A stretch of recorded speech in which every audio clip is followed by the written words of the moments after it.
जी,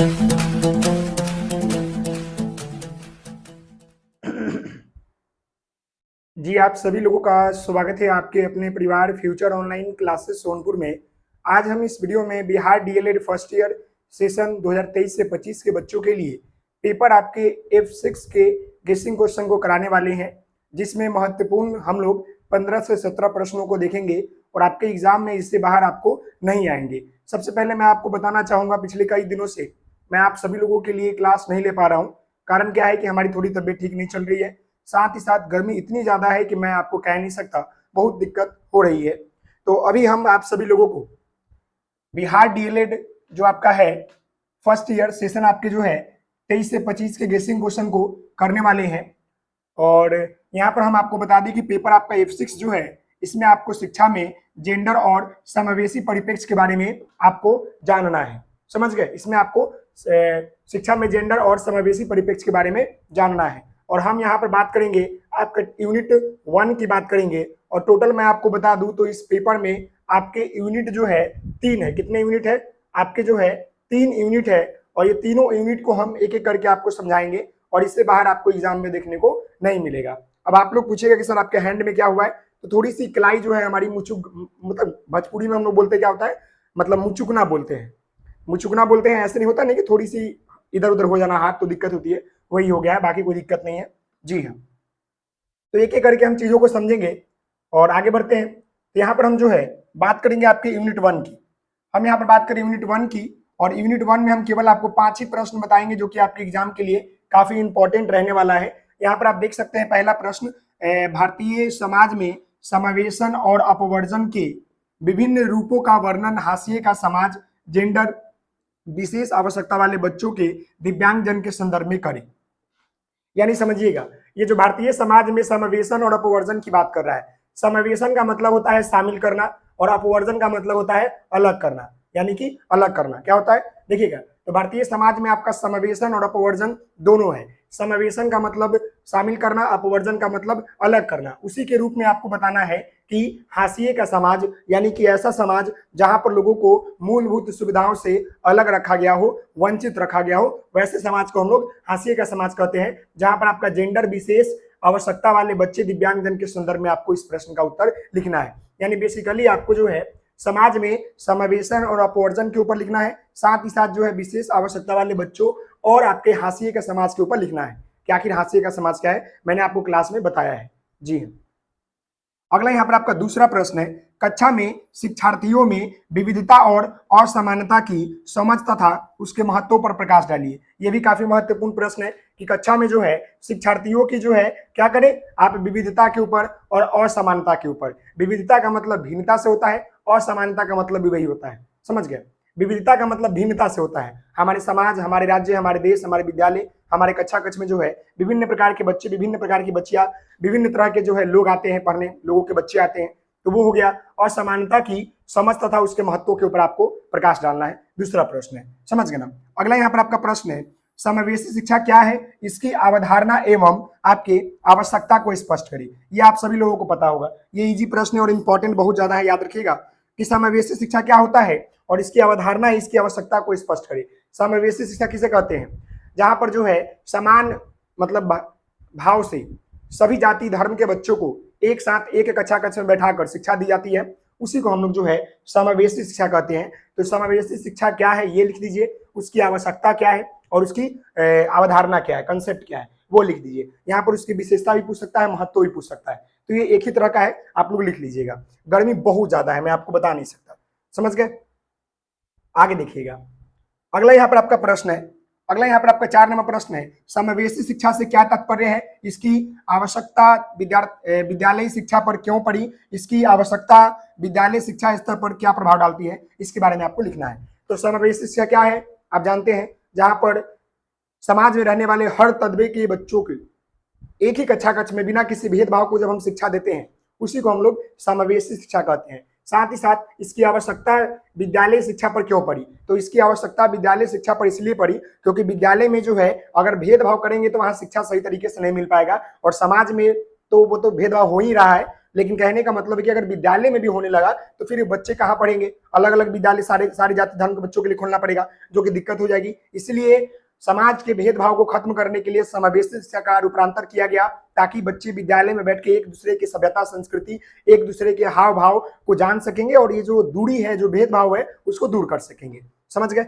अगला यहाँ पर आपका 5वां नंबर प्रश्न है, समावेशी शिक्षा के लिए आकलन की प्रकृति एवं उसकी प्रक्रिया क्या है। तो देखिएगा, समावेशी शिक्षा के लिए जो आकलन की प्रकृति है वो काफी महत्वपूर्ण है। अब मान लीजिए कि एक कक्षा कक्ष में सभी जाति धर्म के बच्चे पढ़ रहे हैं, तो वहां पर हम क्या करेंगे, उनके आकलन करने के लिए हम तरह तरह के जो है एक्टिविटी कराएंगे, जो कि उनके परिवेश, समाज और उनके जो है आपके सभ्यता संस्कृति से जुड़े हुए हो। उसके माध्यम से हम जो है प्रक्रिया से क्या कर सकते हैं, समावेशी शिक्षा के लिए आकलन कर सकते हैं। आकलन करने का ये भी तरीका है कि देख सकते हैं कि कक्षा कक्ष में क्या भेदभाव हो रहा है कि नहीं हो रहा है, सारे बच्चे मतलब एक साथ बैठ के पढ़ रहे हैं कि अलग अलग बैठाया जा रहा है। ये सब आकलन की प्रक्रिया है जिसके माध्यम से आकलन कर सकते हैं। समझ गए। तो ये आपका पहला यूनिट यही है, 5 प्रश्न, इससे बाहर आपको एग्जाम में देखने को नहीं मिलेगा, इसी से आपको प्रश्न देखने को मिलेगा। आइए अब हम जो है यूनिट 2 की बात कर लेते हैं। तो यहाँ पर ध्यान दीजिएगा, हम यहाँ पर बात कर रहे हैं आपके यूनिट 2 का, और यूनिट 2 में आपका पहला प्रश्न है, समावेशी शिक्षा में विशेष आवश्यकता वाले बच्चों दिव्यांगजनों की शिक्षा के ऐतिहासिक विकास, वर्तमान स्थिति और उनकी समावेशी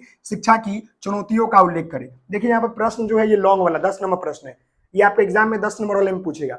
ये प्रश्न जो है यहाँ पर 2-4 प्रश्न आपसे बोल रहा है। पहला प्रश्न ये बोल रहा है कि समावेशी शिक्षा में विशेष आवश्यकता वाले बच्चों दिव्यांगजन की शिक्षा के लिए ऐतिहासिक विकास क्या है और वर्तमान स्थिति क्या है। यानी जो हमारे समाज में विशेष आवश्यकता वाले बच्चे हैं उनकी ऐतिहासिक विकास क्या हुआ है, या जो वर्तमान स्थिति है उसके बारे में आपको लिखना है। साथ ही साथ उनको समावेशी शिक्षा की चुनौतियों का उल्लेख करें, यानी कि उनकी जो समावेशी शिक्षा है उनके चुनौतियों का उल्लेख करें। अब आपको पता है कि जब हम एक कक्षा कक्ष में सारे बच्चों को बैठाकर पढ़ाएंगे, सभी जाति धर्म के बच्चों को पढ़ाएंगे, तो बहुत सारी चुनौतियां देखने को मिलेगा, चाहे वो रहन सहन हो, हाव भाव हो, व्यवहार हो, सभ्यता संस्कृति हो, बोलचाल हो, या मातृभाषा हो या भाषा हो। बहुत सारे जो है वहां पर चुनौतियां देखने को मिलेगा, वो सारी चुनौतियों को आपको यहाँ पर लिखना है। समझ गए जी। अगला प्रश्न है, विशेष आवश्यकता वाले बच्चे से क्या तात्पर्य है। विशेष आवश्यकता वाले बच्चे के विभिन्न प्रकार की चर्चा करें। यानी विशेष आवश्यकता वाले बच्चों से क्या तात्पर्य है, ऐसे बच्चे जो मतलब किसी न किसी जो है मानसिक रूप से, मतलब किसी न किसी शारीरिक रूप से या मानसिक रूप से जो है दिव्यांग हो, वैसे बच्चों को हम लोग जो है विशेष आवश्यकता वाले बच्चे कहते हैं। साथ ही साथ यहाँ पर बोला गया है विशेष आवश्यकता वाले बच्चों के भी विभिन्न प्रकार की चर्चा करें। श्रवण बाधित बच्चा, दृश्य बाधित बच्चा, वाचन बाधित बच्चा, फिर मेंटली, फिजिकली, बहुत सारे है ना, जैसे जिनको सुनने में दिक्कत हो, चलने में दिक्कत हो, पढ़ने में दिक्कत हो, समझने में दिक्कत हो, देखने में दिक्कत हो, बोलने में दिक्कत हो, ये सभी आपके जो है दिव्यांगजन के अंतर्गत आते हैं। यानी सभी जो है विशेष आवश्यकता वाले बच्चे के अंतर्गत आते हैं, जिसमें आपका 21 प्रकार दिया हुआ है। समझ गए ना जी हाँ, इसके बारे में लिख लीजिएगा। चलिए आगे बढ़ते हैं और यहाँ पर देखते हैं। यहाँ पर आपका तीसरा प्रश्न है कि आप अपनी कक्षा में विशेष आवश्यकता वाले बच्चों की पहचान के लिए कौन कौन से तरीका अपनाएंगे। अब ये प्रश्न मुझे बताने की जरूरत नहीं है, आपको अपने कक्षा में जो है विशेष आवश्यकता वाले बच्चों की पहचान करना है, तो आप कौन कौन से तरीका अपना सकते हैं। तो हम विभिन्न तरीका अपना सकते हैं, खेल विधि के माध्यम से, drawing, painting, board writing, dictation, तरह तरह की एक्टिविटी कराएंगे जिससे पता चल जाएगा कि कौन बच्चा को क्या दिक्कत है। अब मैंने बोर्ड पर बोला कि बच्चों आप सभी लोग जो है एक अपने मन से चित्र इमेजिनेशन करें। तो बालक अपने मन से एक चित्र बनाकर दिखाएगा, तो उससे पता चल जाएगा कि इसमें बालक की थिंकिंग एबिलिटी क्या है। वहां पर कुछ बच्चे नहीं बनाएंगे, वो देख लेंगे। कुछ बालक को बोलेंगे आप सभी लोग अपने अपने माता पिता के बारे में लिखिए, कुछ लिखेगा कुछ नहीं लिखेगा, तो पता चल जाएगा। साथ ही साथ बोर्ड पर बुलाकर लिखवाएंगे, वो नहीं लिख पाएगा या सोचेगा बार बार, हाथ ऐसे करके रखेगा। तो बहुत तरीके हैं जिससे हम बच्चों को पहचान कर सकते हैं कि कौन सा बालक जो है विशेष आवश्यकता के अंतर्गत आते हैं। समझ गए जी हाँ। अगला यहाँ पर आपका प्रश्न है, समावेशी कक्षा में विशेष आवश्यकता वाले बच्चों के सीखने के लिए शिक्षा का स्वरूप कैसा होना चाहिए और वर्णन करें। यानी कि आपको बताना है कि समावेशी कक्षा कक्ष में जो है विशेष आवश्यकता वाले बच्चों के सीखने की जो मतलब स्वरूप है वो कैसा होना चाहिए। तो सीखने का स्वरूप जो है लचीला होना चाहिए और मातृभाषा से रिलेटेड होना चाहिए। यानी कि परिवेश से जुड़ा होना चाहिए, मातृभाषा से जुड़ा होना चाहिए, लचीला होना चाहिए और बाल केंद्रित होनी चाहिए, और ऐसा होना चाहिए जिससे बालक को मन लगे, मनोरंजन तरीके से हो, खेल पर आधारित होनी चाहिए। ये सभी तरीका आप लिख सकते हैं। समझ गए जी हाँ। अगला यहाँ पर आपका 5वां प्रश्न है, शिक्षक को अपनी कक्षा में विविधताओं के प्रति संवेदनशील होना क्यों आवश्यक है, स्पष्ट करें। देखिए, शिक्षक को जो है अपनी कक्षा में विविधताओं के प्रति जो है संवेदनशील होना बहुत जरूरी है, नहीं तो पता चलेगा कि एक टीचर जो है किसी खास जाति या किसी खास धर्म या किसी खास बच्चों के ऊपर जो है ज्यादा मतलब प्रमोट दे रहा है, किसी को नहीं दे रहा है, किसी को हीन भावना से देख रहा है, किसी को नहीं देख रहा है। तो बहुत जरूरी है कि विविधताओं के प्रति जो है संवेदनशील होना चाहिए, आवश्यक है, ताकि वो सारे बच्चों का विकास कर सके, सारे बच्चों के अंदर जो है एक दूसरे की भावनाओं को सम्मान करने का तरीका सिखा सके, और जाति धर्म संप्रदाय या समाज में रहने वाले जितने भी आपके सभ्यता संस्कृति है उसके बारे में बच्चों को बताकर एक दूसरे के लिए प्रेरणादायक बना सके। ये बहुत जरूरी है। अब ऐसा नहीं कि अगर हम इस कास्ट से बिलोंग करते हैं तो बच्चों को बोलेंगे कि ये वाले गलत है ये वाले सही है, ऐसा नहीं।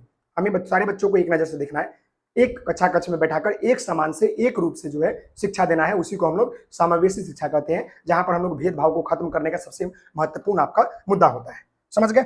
अगला यहाँ पर आपका 6 नंबर प्रश्न है, विद्यालय में समावेशी शिक्षा के अंतर्गत शिक्षकों की भूमिका एवं उत्तरदायित्वों के संपेक्ष में वर्णन करें। यानी कि विद्यालय में समावेशी शिक्षा के लिए शिक्षकों का उत्तरदायित्व क्या है।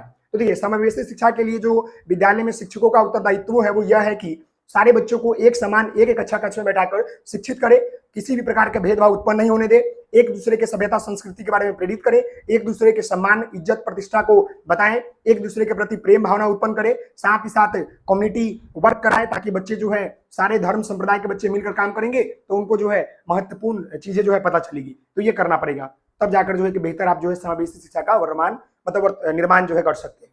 क्लियर है? चलिए, ये आपका यूनिट 2 से 6 प्रश्न थे, इससे बाहर आपके शायद एग्जाम में नहीं पूछेंगे। समझ गए? चलिए, अब हम यूनिट 3 की बात करते हैं, जो कि आपका अंतिम यूनिट है इस पेपर का, पेपर आपका F6 का। तो यहाँ पर देखिएगा, यूनिट 3 की बात कर रहे हैं। तो यहाँ पर आपका पहला प्रश्न है कि जेंडर से आप क्या तात्पर्य है और जेंडर विभेद से आप क्या समझते हैं। बताइए, जेंडर से क्या तात्पर्य है? जेंडर यानी स्त्रीलिंग पुल्लिंग, और जेंडर विभेद कहने का मतलब है कि जहां पर लड़का और लड़कियों के बीच जो है भेदभाव किया जाए, चाहे वो शिक्षा को लेकर, काम को लेकर, या समाज को लेकर, या बोल चाल पहनावा आदि चीजों को लेकर जो है भेदभाव किया जाए, उसी को हम लोग जेंडर विभेद कहते हैं, जो कि समाज के लिए गलत है, जो कि खत्म होनी चाहिए। जेंडर विभेद नहीं होनी चाहिए, सबको समानता का अधिकार है, सबको बराबर का हक है। तो ये चीज आप यहाँ पर लिख सकते हैं। चलिए, अगला यहाँ पर आपका दूसरा प्रश्न है, पितृसत्तात्मक परिवार क्या है और इसकी विशेषता क्या है। देखिएगा, एक आपका होता है मातृसत्तात्मक, यहाँ पर मैं लिख देता हूं, राइटिंग थोड़ी गलती होगी तो माफ कीजिएगा। एक मिनट, मातृसत्तात्मक। देखिएगा, ये मातृसत्तात्मक कहने का मतलब है कि ऐसा परिवार, ऐसा घर जहां पर माँ का शासन व्यवस्था चलता हो। देखते होंगे कि आपके परिवार में माता पिता आपके हैं, तो आपके घर का मालिक जो है मम्मी होगी, नहीं तो पापा होंगे। ज्यादातर केस में मम्मी ही होती है, नहीं तो पापा होते हैं। दूसरे दादा दादी है तो वो होंगे। लेकिन यहाँ पर समझिएगा, ये बोला जाता है पितृसत्तात्मक और ये होता है मातृसत्तात्मक, दोनों समझ लीजिएगा। पितृसत्तात्मक कहने का मतलब है कि ऐसा परिवार जहां पर पिता का शासन व्यवस्था चलता हो। मातृसत्तात्मक कहने का मतलब है कि जहां पर माता का शासन व्यवस्था चलता हो। इसकी विशेषता क्या है? तो इसकी विशेषता यह है कि जो जेंडर विभेद है उसको खत्म करने में ये महत्वपूर्ण भूमिका निभाता है। ऐसा तो नहीं है कि घर का मालिक केवल पिता ही बनेंगे, नहीं, माता भी बन सकती है। क्यों नहीं वो बन सकती है? ये देखते हैं, रेयर केस में ही देखेंगे आप कि महिला होती है, लेकिन अधिकांश जगह पर अगर हम बात कर ले बिहार की, तो यहाँ पर जो है 95% आप देखिएगा ना, तो पुरुष ही मालिक होते हैं घर के। कोई भी काम होगा मम्मी, अगर हम लोग भी, अभी मैं अपने घर की बात बोलूँ तो मेरे घर पर भी पापा ही मेन मालिक है, उसके बाद मम्मी आती है, उसके बाद हम लोग आते हैं। तो कहने का मतलब है, जब भी कुछ होता है तो हम लोग पूछते किससे? सबसे पहले पापा से पूछेंगे कि पापा ये काम करना चाहते हैं, क्या ठीक है या नहीं है। वो बोले तो ठीक है, फिर मम्मी से बोलेंगे, तो मम्मी से जैसे बोलेंगे मम्मी ये वाला सामान खरीदना है, खरीदे कि नहीं खरीदे, तो मम्मी बोलेगी पापा से पूछ लो। ऐसा होता है, आप लोगों के घर में भी होता है, और ये सच्चाई है। बट कोई बात नहीं है, धीरे धीरे ये चीजें जो है बदलेगी। क्या है कि अब उस समय जो पुराने जमाने थे उस समय महिलाओं को उतना आगे नहीं भेजा जाता था, लेकिन अब जो हमारा समाज है वहां पर जो है सबको बराबर का हक है। और ऐसा नहीं कि पिता ही सब कुछ निर्णय ले सकते हैं, माता भी एक बेहतर, वो भी तो माँ है, वो भी ले सकते हैं। सब लोगों को बराबर का हक होना चाहिए। वही बोला गया है। पितृसत्तात्मक परिवार क्या होता है? तो पितृसत्तात्मक परिवार कहने का मतलब है कि ऐसा परिवार जहां पर पिता का शासन व्यवस्था चलता हो, जहां पर सारी कर्मों में जो मतलब कामों में जो है पिता का मतलब जो मेन रोल होता है वो होता हो। साथ ही साथ इसकी विशेषता यह है कि पिता को माता को जो है मतलब काम करने के लिए, निर्णय लेने के भाग्य जो है बनाता है, और आगे जीवन जीने में भी महत्वपूर्ण भूमिका निभाता है। मातृसत्तात्मक जहां पर माता का व्यवहार, माता का जो है शासन व्यवस्था चलता हो। अगला प्रश्न है, नारीवाद महिला सशक्तिकरण क्या है, इसकी जो है विशेषताओं का उल्लेख करें। देखिएगा, महिला सशक्तिकरण बहुत इंपॉर्टेंट प्रश्न है, आपको एग्जाम में देखने को मिलेगा। ये महिला सशक्तिकरण कहने का मतलब है कि महिलाओं को आज तक अपना जो है अधिकार पता नहीं। महिला को बहुत सारे अधिकार जो है हमारे संविधान ने, हमारे समाज ने, हमारे नियम कानून व्यवस्था ने दिया है, बट अभी भी जो है ऐसे बहुत सारे महिलाएं हैं जिनको अपना संविधान और अपना जो समाज के अंदर जो उनको अधिकार दिया गया है वो वंचित है उससे। कारण क्या है? क्योंकि महिलाओं को आज तक उनको हम बता नहीं पाए कि आपका हक क्या है, आपका अधिकार क्या है। तो हमें जो है महिला सशक्तिकरण के माध्यम से महिलाओं को अपना हक दिलाना है, महिलाओं को उनके हक के बारे में, अधिकार के बारे में उनको बताना है, ताकि वो अपने समाज में रहकर अपने देश के निर्माण में बेहतर योगदान दे सके, अपने हक का सही तरीके से पालन कर सके। जैसे हम लोग वोट देते हैं, देख सकते हैं हमारा उंगली पर लगा हुआ है वोट का, तो वोट देते हैं, हमारा ये अधिकार है, सबके लिए अधिकार है, समझ गए ना। तो उसी प्रकार जो है महिलाओं को भी समाज में रहने के लिए बहुत सारे ऐसे अधिकार दिए गए हैं देश में रहने के लिए, जो कि उनको पता होनी चाहिए, जिससे वो क्या होता है, महिला सशक्तिकरण बनती है, यानी कि महिला जो है मजबूत बनती है, महिला शक्तिशाली बनती है, जब तक उनको अधिकार का पता नहीं रहेगा, समझ गए ना। जब पता चलेगा तो ही बनेगी। क्लियर है? चलिए ये प्रश्न लिख लीजिएगा। आइए आगे बढ़ते हैं।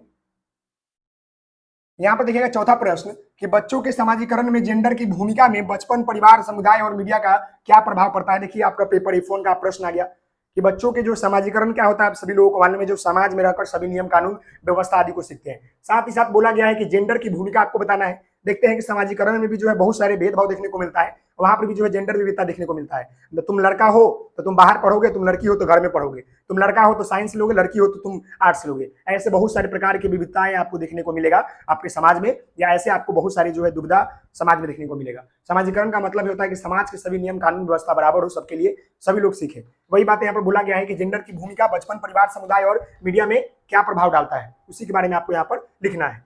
अगला यहाँ पर आपका प्रश्न है, बालिका शिक्षा को सशक्त बनाने में परिवार एवं समुदाय की भूमिका का वर्णन करें। देखिए बालिका शिक्षा को सशक्त बनाने के लिए, यानी मजबूत बनाने के लिए परिवार और समाज की अत्यंत महत्वपूर्ण भूमिका होती है। जब तक आपके परिवार या समाज जो है आपके लिए आगे खड़े नहीं होंगे, तब तक आप आगे नहीं जा सकते हैं। अब देखते होंगे कि समाज में ऐसे बहुत सारे घर है जहां पर महिलाओं को पढ़ने से वंचित रखा जाता है, जहां पर जो है बच्चियों को पढ़ने के लिए रोक लगाया जाता है, 10th पास करने के बाद उनकी शादी कर दी जाती है, जो कि सरासर गलत है। उनका भी हक है, उनका भी अधिकार है, उनको भी पढ़ने के लिए भेजे, उनको भी आगे बढ़े। और ये कब होगा, जब आपका परिवार, जब आपका समाज से लड़ने के लिए तैयार रहेगा तो ही होगा। नहीं तो कई ऐसे समाज है जहां पर बोला, मैं आपको बता दूं, हम भी ग्रामीण परिवेश इलाके से, आपको भी बता दूं कि पहले क्या था कि जब भी लड़की 10th या 12 पास करती थी ना, तो बोला अब लड़की सयान हो गई है, इनका शादी कर दो। और ऐसा होता था, ऐसा मेरे घर में भी बहुत सारे लोगों को हुआ है, तो मैंने देखा है वो चीजें। तो ये चीजें उस समय नॉलेज नहीं था, उस समय लोग उतने विकसित नहीं थे, लेकिन अब नहीं हो रहा है। लेकिन ये बहुत जरूरी है महिलाओं को अपना अधिकार बनाने के लिए, महिला को सशक्त बनाने के लिए, ताकि महिला अपने पैर पर खड़ा हो सके, आगे लड़ सके, अपने समाज के लिए, देश के लिए कार्य कर सके, बेहतर कर सके। क्योंकि देखिए देश का, समाज का, परिवार का विकास जो केवल पुरुष के ऊपर नहीं टिका हुआ है। मैं आपको बता दूं कि केवल मैं कमाऊंगा तो मेरा परिवार चलेगा, ऐसा नहीं है। जो भी महिला आएगी उसको भी कमाना पड़ेगा, उसको भी मेहनत करना पड़ेगा।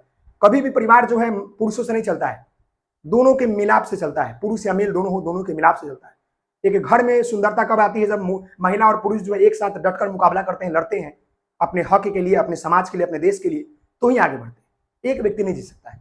ऐसा नहीं कि आप महिला हैं तो आप भी आगे बढ़ नहीं, बढ़ जाइए, जरूरत पड़ेगी आपको, अकेले तो नहीं जी सकते, ये तय है।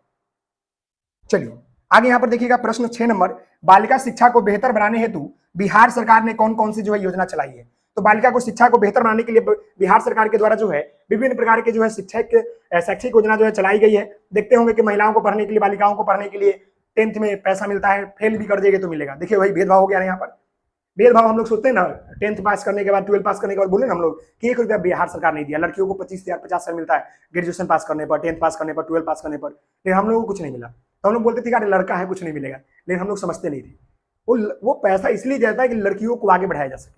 पोशाक के लिए पैसा, साइकिल के लिए पैसा, बुक के लिए पैसा, खाना के लिए पैसा, बेहतर शिक्षा के लिए पैसा, हायर एजुकेशन के लिए पैसा, बालिका उच्च एजुकेशन के लिए पैसा, बहुत सारे ऐसे जो है आप देखेंगे, उसके बारे में आप लिख दीजिएगा, आपका प्रश्न तैयार हो जाएगा। तो आशा करते हैं कि आपको ये पेपर F6, जिसमें आपको शिक्षा में जेंडर एवं समावेशी परिप्रेक्ष्य के बारे में पढ़ना था, तो आप सभी लोगों को ये गेसिंग क्वेश्चन समझ में आया होगा और इससे बाहर आपको एग्जाम में नहीं पूछेगा। आशा करता हूं कि आप मेरी बात समझ गए होंगे। मिलते हैं नेक्स्ट वीडियो में, तब बहुत बहुत धन्यवाद। आप सभी लोगों से निवेदन है, चैनल पर नए होंगे तो चैनल को लाइक कीजिएगा, शेयर कीजिएगा। बहुत बहुत धन्यवाद। Okay, take care.